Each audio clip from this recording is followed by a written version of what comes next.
Hello and welcome to Not Now in Theaters. My name is Will Turntail and I'm a writer and film fan from California. There's a disclaimer on every podcast I put out there. It says that making films is hard, and so any of my criticisms are meant to be constructive.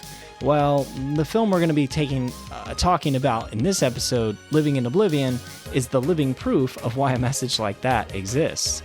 It's a 1995 comedy about the perils of filmmaking. But don't let that seemingly dry premise worry you. This movie is comedy gold. I could not stop laughing at this film, and can't wait to get into what makes it so worth your time.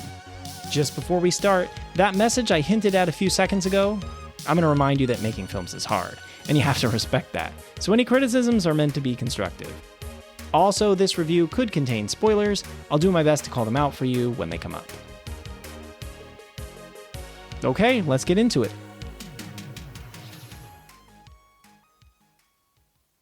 Living in Oblivion 1995 review, when filmmaking sucks. Living in Oblivion is an independent 1990s movie about why making independent 1990s movies is hell on film. Yes, it's a meta piece, but don't let that scare you off. The movie's feet are on the ground, and it's just here to make you laugh. The whole thing started as a buzzed rant. Filmmaker Tom DiCillo, as he tells it in John Gaspard's book Fast, Cheap, and Written That Way, went to a wedding. Despite never having a martini, he soon found himself 3 martinis deep. Soon, a guest DiCillo recognized from an acting class saw him. He congratulated DiCillo on finishing his first film. The guest felt DiCillo was so lucky to have actually made a movie. A true badge of awesome to complete one. DiCillo, in perhaps tipsy state of annoyance, had to set this misguided mofo straight. Fun? Glamorous? Hell no. You see, DiCillo was coming off the 4 frustrating years he spent making his first film, Johnny Suede. And he was now bogged down in a sticky patch trying to get his next picture, Box of Moonlight, off the ground. So DiCillo told the guest to shut the fuck up. He ranted about how making a movie was infuriating, and not just the part where you're trying to get the money. He rattled off the numerous problems with actors and things going wrong on set. But this passionate rant was more fruitful than setting the record straight. DiCillo realized he could make a 15-minute film in which he confronted actors with endless disruptions. And that's where things were born. DiCillo went home and wrote the script, which is word for word and frame by frame the actual beginning of the finished film. And soon DiCillo's actor friends, Catherine Keener and Dermot Mulroney, were involved. As more people came on board, they were able to shoot the first part of the film. And eventually, through family and friends, he had secured the money to independently fully finance the project, finishing the rest of the movie. Made for just $500,000, Living in Oblivion more than paid for itself, I think, with quotes of a $1 million box office take and additional revenue from rentals and sales since then. And the film has gone on to achieve legendary status, standing as a cautionary tale for the industry. But is it a film laypeople can appreciate, or just for film industry insiders? And after approximately 30 years, is it still worth your time today? Let's find out. So is Living in Oblivion a good movie?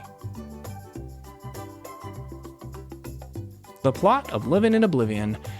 Nick Reve is an independent filmmaker with a vision, but he'll have to steer a clown car of a production to make it happen. Will Nick go crazy fighting all the setbacks on his dumpster fire of a set, or will he prove all the people who didn't believe in him wrong?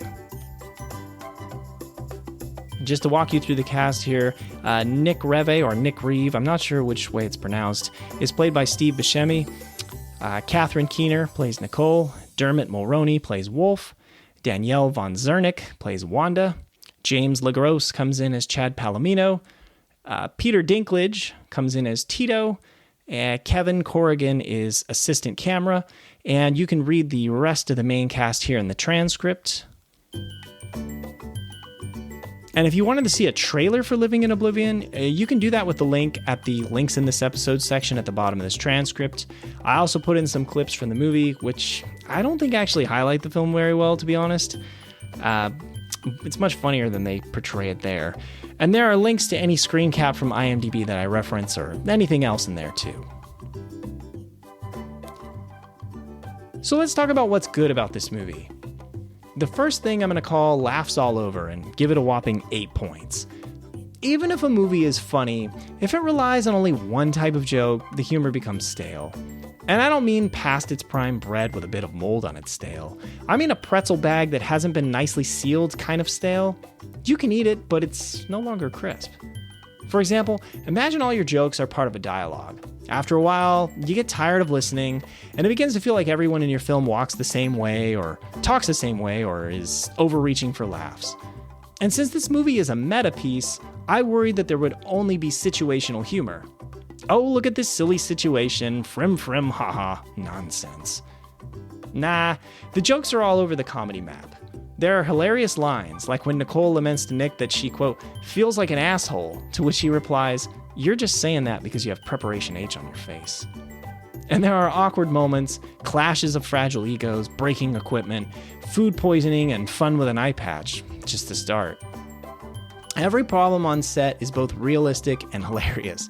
You come away from watching the movie understanding that, yes, it must be this friggin' bad to make a film. And you're in on the joke. After a few minutes of the opening scenes, where something unforeseen keeps wrecking the moment, you just know something is gonna go wrong for poor Nick again. And that anticipation you feel as you wait for the next ridiculous interruption is also hilarious. Next up, let's talk about what I'm calling "and that's it," which is worth 2 points. The film is divided into 3 parts. Coming in just around 90 minutes, it doesn't overstay its welcome, and none of the segments last any bit longer than they should. It's not the rapid fire of, say, comedy classic Airplane, but before any of the comic fruit goes bad, it's at your door with another joke basket of sorts. And each segment has a tight focus. DiCillo highlighted the on-set technical problems in part 1 and the emotional disruptions between the cast and crew in part 2. For the third section, he went with a directorial existential crisis. It shows Nick breaking down, questioning whether he even has the skills to pull off the movie, and considering giving up. Next, let's talk about how the film is accessible, which is worth another point. I was concerned that this movie would be built around inside jokes. After all, it's a movie made by a writer, director, and actors, and it's about how bad filmmaking and acting can be. For most of us, that seems like a closed circle of knowledge. But I understood the jokes perfectly. And while I write, my only filmmaking experience is a crap short home movie I made in my 20s and being an extra in a student film for a summer. So you don't have to be in the industry to understand the absurdity. And now we have to mention the characters and performances, which is worth 6 points. We come to revere filmmakers for their talent and craft. We often see them as these stylish figures with moving words, much like the actors at their command. But this film reveals that they are more likely to be haggard and hanging on by a shred of a thread. With his bulging eyes, you can see Steve Buscemi's Nick is going to explode like thunder from Big Trouble in Little China any second. Presiding over his circus-like production as Nick up at 4:30 in the morning, dreaming of the constant obstacles he faced the night before.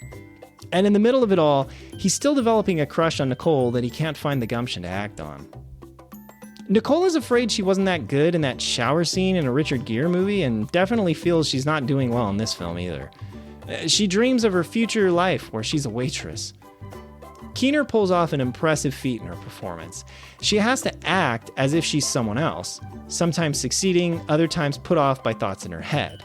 So performing as a person who is flagging or flying in their performance is a nifty trick, but she walks that line with ease. Dermot Mulroney's Wolf is a leather-clad, beret-wearing cinematographer with a secret fragile ego. He likes to dolly in the camera for close-ups and not take shit from pompous actors who can't hit their marks. But thanks to Mulroney's performance, we can see he's a baby, not a tough guy. James LaGrosse was nominated for the Independent Spirit Award for Best Supporting Male as Chad Palomino, a hotshot actor. Palomino's shitty blocking ideas, which are just schemes to make himself look better, are wrecking Wolf's shots and ruining the focus of Nick's scenes.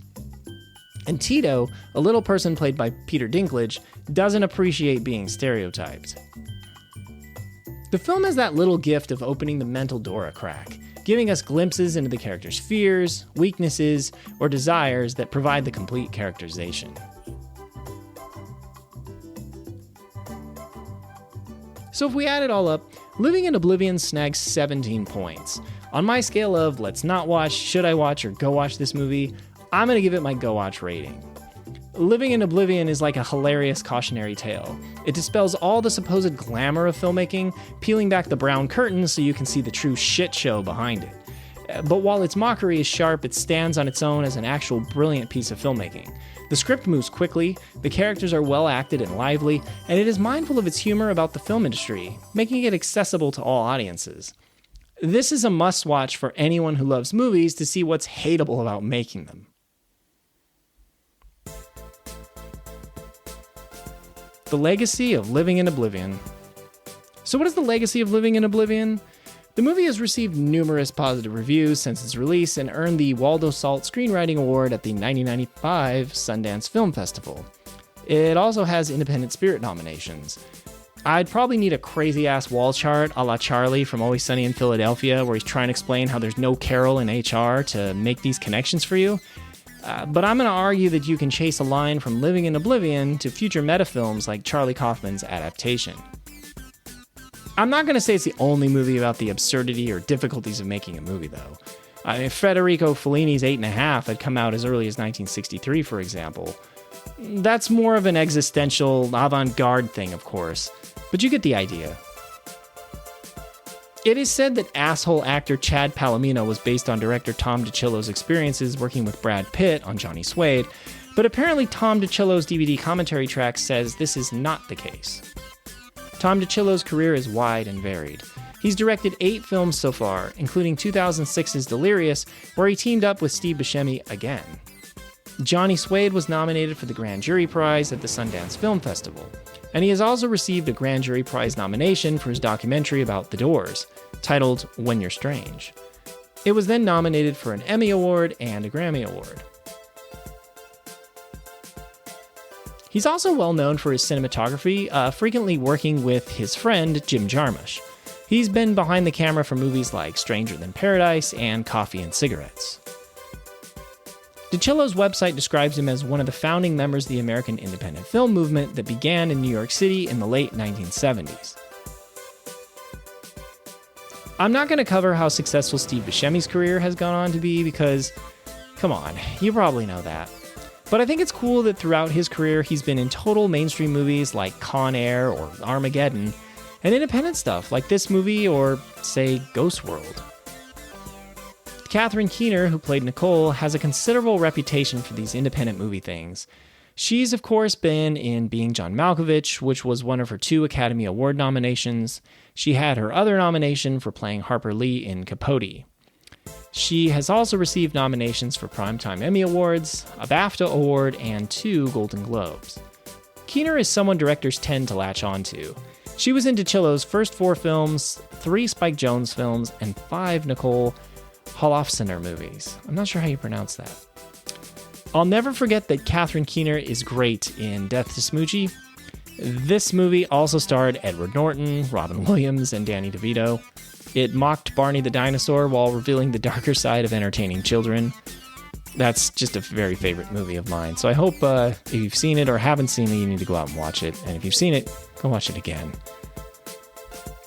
And this was the film debut for Peter Dinklage, who of course went on to be best known for his work on Game of Thrones.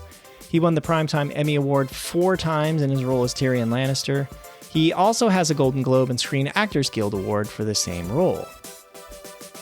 And the guy has been in plenty of movies, such as X-Men Days of Future Past or Wicked. Dermot Mulroney, who played Wolf, and Catherine Keener were actually married from 1990 to 2007. That's how he got involved in the movie. He's had a long career that's still going strong, with appearances in movies such as Young Guns, Point of No Return, and About Schmidt. What I never knew about Mulroney is that he's also a cellist. He played on the scores for movies like Jurassic World, Zootopia, and Rogue One. That's pretty nuts. That's like having an entire side career in music that most people in music don't even achieve. And James LaGrosse, who played Chad Palomino, has accomplished a great deal as well. His successful career includes movies such as Point Break and Drugstore Cowboy, and he has appeared on TV shows like Ally McBeal, Law & Order, and Friends. Apologies to any actors I didn't highlight. This film is, of course, considered a cult favorite. It was nominated for the American Film Institute's 100 Years, 100 Laughs list. and it is rumored to be screened in film schools as a warning of things to come. Filmmaking has undoubtedly changed since this movie came out, but I bet it's just a case of new tech, new frustrations. Many people believe this movie was improvised, but according to DiCillo, everything was scripted except the scene in part 1 where Nick Reeve, or Reve, erupts in anger. Another fun fact, when little person Tito flies into a rant about the stereotyping of little people, the crew that was doing the film didn't know this was part of the script. They all burst into laughter when they realized Tito's protest about his part was actually part of the film. Lastly, I think it's worth noting that DiCillo doesn't completely hate filmmaking, just the aspects of it, like in this film, that drive you bonkers. He says he loves writing, because it's the one time everything works. The actors go where you want, the locations are available, etc. I find that funny because many writers will tell you how much they hate writing.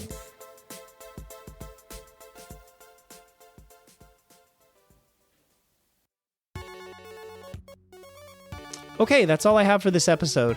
Thank you so much for listening, and if you haven't seen it yet, I hope that you'll go out and watch Living in Oblivion. I think it's even free to watch on Tubi, so long as you can sit through some commercials. And if you have seen it, what do you think of the movie? You can reach out and let me know on Blue Sky using the link in the transcript. Or you can search for Will Turntail on Blue Sky. You gotta be the only person with that name. And if you like this episode, please don't be shy and be generous. Take a minute or two of your time to leave me a review wherever you're listening from.